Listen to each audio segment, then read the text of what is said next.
Hi, this is Kat Meyer, coming to you from the jungles of Charlottesville, Virginia, and Sacred Plant Traditions. So it has been a while since I have been out here videotaping lots of projects, but I just wanted to come out in the fall garden. Been out here this afternoon and it's been pretty stellar. Just walked by Joe Pye. I think we've talked about Eupatorium purpureum before, but I wanted to highlight a couple of special things this fall. You can really feel the shift in the air. It's cooler. There's all those different hues that happen as the light changes. It's all about the light, isn't it? I do want to say, I'm going to say this in my newsletter, I was out here gardening, had on a Spotify, somebody else's playlist, and on came James Taylor, and while I'm not a huge fan, what happened was he was such a huge part of my past that it took me right back. Took me right back to my days of youth, being very free.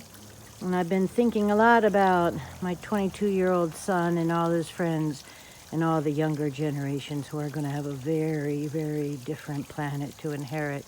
And I've been deep, deep in grief. And hearing that song just kind of cracked me open and made me realize that it really is different. And there's going to be a lot of things that are going to be very different. A lot of things lost. But there's grandmother spider. This is an orb weaving spider. Can't pronounce the Latin name, but she's also called the writing spider.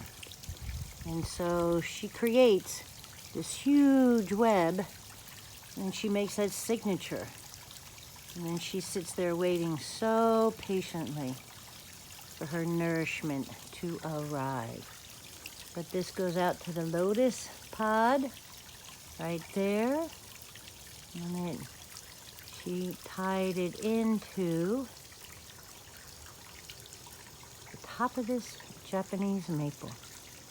So there she sits, her annual visit. So this is the time of the spider and the web. And I always sometimes feel mighty white when one of my favorite Halloween practices is to put the spider web on my front porch and make it look all fabulous. And there I am sweeping the spider webs away to put up the other spider webs so I can put all kinds of beautiful natural treats in there. But this is the time of catching the webs, and it's the fall, and just look at the beautiful, beautiful creations the spiders make. And when I lived in Rappahannock, I would help this elder gentleman. He would go around and gather spider webs because he would traditionally use that for putting in wounds and for reweaving and mending wounds, and that was the spider web. So here's our spikenard, Aurelia. It's in the ginseng family.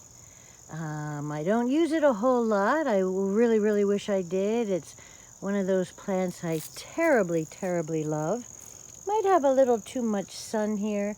You can see it burnt, but these are the drupes, D-R-U-P-E-S, the berries that are edible.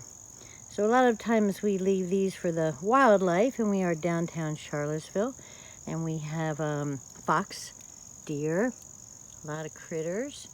But this was used as a sarsaparilla, kind of a substitute for making blood cleansing, alterative formulas. It's a stunning, stunning plant. I was just gifted some more. We planted them, and I think that the fall, there's another Aurelia. Looking a little thirsty, although I have been watering them, but it's the first year, and that's a really large first year. So we're really happy with that one. And so with the spikenard and the Aurelia family, they are adaptogens, that whole family. And so what's important to remember is that they survived the Ice Age. And so when you survive the Ice Age, you sure have the steroids and the chemistry and the spirit and all the makeup that's going to help you adapt to stress. So these plants don't have our hormones. They have hormones for themselves that help them do what they need to. And because they're our teachers and they're our ancestors, so many similarities. So the elder back there by the pergola has been harvested by the birds as well as us. I think the birds got more than we did. This is our bed of sweetgrass. Our sweetgrass we're going to come and harvest and braid and use that as our beautiful gift that we gift back at Halamis. And so here's the datura. This is the late afternoon, so the pond lily wasn't blooming, and neither is this beautiful datura, but there's the thorn apple, hence the name thorn apple. So doctor in his signature says, don't know if this is too edible. So funny now that we have that image of the virus, the COVID virus. Makes you wonder, what about the datura? It is called local weed. It's Jimson.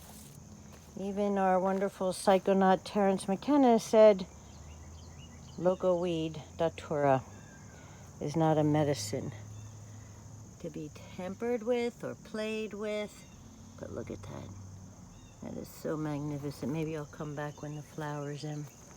Then I wanted to show you the, look at these dahlias. Pretty wild. It's wild time in the garden, isn't it? It's so fun, end of the season. Everything's just kind of kicking out, going for the last hoorah. So here's our passiflora. And there's one of the beautiful fruits. And so what I wanted to show you was they are incredibly delicious. So when you open up a passiflora fruit, you know, they're tropical. So here in Virginia, you really do want to wait to get as hot as you can. And there's nothing wrong if you open them too early. They'll just be super tart. So these are seeds. All of that are the amazing seeds. And Passiflora incarnata is incredibly prolific, but it spreads by rhizomes. But when you see how many seeds are there, you would think that it was prolific through all those seeds.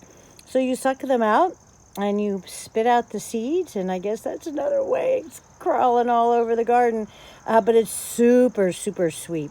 It's got this lovely blend of sweet and tart. So I just want to take you up and show you. Here's the obedient plant. It's never that obedient. Here's another spikenard. This was huge, and you can see that somebody's been nibbling ferociously on this one. But they love the berries, and they're really pretty wonderful. If you see them in the woods, if you're hiking, they can be wonderful edible foods along the trail. Here's woodland aster. I love this woodland aster. We kind of let it roam around, take up space. It's a really sweet, sweet flower in the shade. And here's a stunning native orchid. Isn't that really beautiful? And that's kind of taken over the garden as well. And it's so funny because the deer have really been enjoying this orchid, which I've never seen until this year. But this is a real beauty. And so I'll just have to show you the obedient plant. It kind of takes over. It's a little wild. Sure does. Anyway, here's another elder. It just showed up right here. And it's so funny because we just did some major tree trimming, and this part of the garden got a little shady, which it wasn't before. And you can see we have wild ginger, and we have all kinds of golden seal. It's down in there. There's more golden seal all the way up there. So it's getting a little sunny. And so I think this elder will be perfect to provide a little shade. So, all right, autumnal blessings coming to you from Virginia. And again, I'll be writing about this, but The fall equinox is coming, and you know, in Chinese medicine, this is the time of lungs and large intestine, and there's been tremendous, tremendous grief. Just so much loss this year. So when it kind of hit me, listening to that song and kind of washed over me, I kind of let it out, really expressed that and took a minute and just stopped and just kind of collapsed into it. And then I realized, you know, there's a lot of reasons why we're all exhausted this time of year or even this year. But I think one of the things is we're all doing our best. We're all doing our very, very best at moving forward. We're not pretending it's normal because we know it's not normal, but we just can't really integrate all that's happened this year, and that's really exhausting. Living normally, but not trying to integrate all that's happening and not wanting to even think about the fire. How do we take all that in? So during this fall equinox, I would just really ask that you take some time and write down, what did you lose this year? What did your neighbors lose? What did your family lose? And really honor and feel it. Feel this. And I don't know if the earth is grieving. I don't know. I know we're grieving, and I just know that she's been here 4.5 billion years. She's seen so much in her time. She's seen asteroids and all of it. But I know that she loves us, and I know that she holds us, and she relates with us. So there's a lot flying around right now, just like me on this video. So I'm gonna go back and visit that orb weaving spider and see what she has to say about what's coming up. All right, love y'all, and I'll see you next time.